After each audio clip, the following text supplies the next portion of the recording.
Assalamu alaikum wa rahmatullahi wa barakatuh. Bismillahir Rahmanir Rahim. Alhamdulillah wa salatu wa salamu ala Rasulillah wa ala alihi wa ashabihi ajma'in. My brothers and sisters, when the prophets of Allah went through hardship, they called out to Allah and never ever gave up. Allah subhanahu wa ta'ala tells us about some of them in Surah Al-Anbiya. إنهم كانوا يسارعون في الخيرات ويدعوننا رغبا ورهبا وكانوا لنا خاشعين. They definitely used to do a lot of good deeds. They used to do a lot of good. And they called out to us constantly, رغبا ورهبا, hoping fully in Allah subhanahu wa ta'ala and the fact that He will respond to the dua, and fearing the wrath or the anger of Allah subhanahu wa ta'ala. And Allah subhanahu wa ta'ala says they were always humble. They were always filled with humility. They always surrendered themselves to Allah subhanahu wa ta'ala. So how many of us call out to Allah filled with humility? How many of us keep doing good deeds and then we have hope that Allah will answer the dua? When the time is right, it will come. If it didn't come yet, either the time was wrong or the thing we're asking for is not good for us. Remember this, my brothers and sisters. Look at what Allah subhanahu wa ta'ala says about the Prophet Nuh, may peace be upon him. Verse number 76 of Surah Al-Anbiya. وَنُوحًا إِذْ نَادَى مِن قَبْلُ فَاسْتَجَبْنَا لَهُ. Remember when Nuh, the Prophet Noah, called out to us before and we answered his prayer. Subhanallah. So Allah is showing you, they who are better than you called out to us as well, and we answered their prayer. It took a while. Allah knew when what they wanted would be given to them, but Allah says we answered their prayer. So then Allah subhanahu wa ta'ala says after that about the Prophet Ayyub alayhi salam, verse number 83. وَأَيُّوبَ إِذْ نَادَى رَبَّهُ أَنِّي مَسَّنِيَ الضُّرُّ وَأَنْتَ أَرْحَمُ الرَّاحِمِينَ. Remember when the Prophet Ayyub called out to us saying that I've been affected by harm and you are the most merciful, the most kind, the most compassionate. Amazing. He's using the names and qualities of Allah subhanahu wa ta'ala. He is a messenger of Allah subhanahu wa ta'ala. He is afflicted with so much of loss. He says, oh Allah, you know what I'm going through. You know the hardship I'm going through. You are the most merciful. You have declared that you are the most merciful, most compassionate. Please help me, oh Allah. In fact, Ayyub alayhi salam didn't even say, please help me. He just said, oh Allah, you know what I'm going through. Allah says, we answered him. فَاسْتَجَبْنَا لَهُ فَكَشَفْنَا مَا بِهِ مِن ضُرٍّ.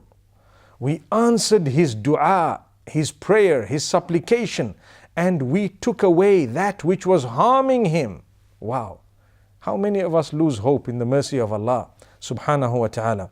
When it comes to the Prophet Yunus alayhi salam, he too called out to Allah, and Allah says, فَاسْتَجَبْنَا لَهُ. We responded. Look at Zakaria alayhi salam. He didn't have children. Many people don't have children. May Allah bless you with children. Zakaria alayhi salam never lost hope. He didn't have this offspring he was looking for. He kept on making dua. And he says, oh Allah, you know, my hair is gray, which means I've been calling out to you for years on end. And my hair is gray now. But I still haven't lost hope in your mercy. And I'm still going to call out to you. When you make dua to Allah, there is a contentment that should overtake your heart. You should be overcome by this beautiful contentment because you know, I've called out to the most merciful. He knows what's better for me. If He hasn't given me, it's not good for me. But I must keep on calling out to Him, because if you've called out to Him by virtue of the calling, you may be granted paradise. So Allah subhanahu wa ta'ala says, there came a time when we gave him the child that he was looking for. And Allah subhanahu wa ta'ala makes mention of all of these du'as, and the reason is for us to learn a lesson from. May Allah subhanahu wa ta'ala grant us contentment. We move on to Surah Al-Hajj, where Allah speaks of the Hajj. And Allah speaks of something very interesting. You see, if you'd like contentment, learn to respect those things, those times and those places that Allah has given respect to. You cannot come in the month of Ramadan and forget that this is Ramadan. Although we are worshipping the same Allah outside Ramadan, but definitely someone who was brought closer to Allah during the month of Ramadan and they've respected the fact that they were in the month of Ramadan, it's a sign of some form of connection with Allah. Allah will grant you contentment long term if you follow that through. You know, people who commit sin, sometimes those in the clubs, they will tell their mates in the clubs prior to Ramadan, you know what? You're not going to see me for a month. Why? Because it's Ramadan. I'm sure you've heard that, right? Now, to be honest with you, that is supposed to be throughout the year. But I would say at least this person is giving a little bit of respect to the month of Ramadan. We now need to remind them that when you get out of Ramadan, you don't go back into your bad ways and habits, but rather try and continue in the goodness that you came through with. But what you do in the month of Ramadan, if you left your bad ways and habits forever, you would have achieved long-term success. However, my brothers and sisters, a person who continues to drink and to do whatever sin they were doing, even during the month of Ramadan, they will never ever achieve contentment. It will be snatched away from them. It will never come. The same applies if you go to Mecca and you commit a sin in Mecca. It's different from committing the same sin somewhere else. You go into the masjid, the house of Allah. It's a sanctuary. Allah has granted it a certain level and status. How dare you go and say abusive words in the house of Allah? You wanted to commit the sin and you went to the house of Allah to commit it. No, that is very bad. So when you go to Mecca, when you're in Hajj, this is Surah Al-Hajj we're talking about. When you go to Hajj, make sure you don't swear, you don't cheat. Allah says this in the Quran. فَمَنْ فَرَضَ فِيهِنَّ الْحَجَّ فَلَا رَفَثَ وَلَا فُسُوقَ وَلَا جِدَالَ فِي الْحَجِّ. Allah says those who are going for Hajj, they should not engage in immorality. They should not engage in sin. They should not engage in arguments. That doesn't mean those things are allowed outside Hajj.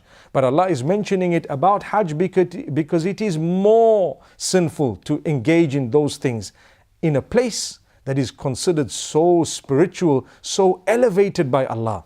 So this is why if you want contentment, respect the times and the places that Allah has granted honor to and respect to. Similarly, those who are teaching you the deen, those who are trying to earn the pleasure of Allah, respect them too. Respect mankind at large.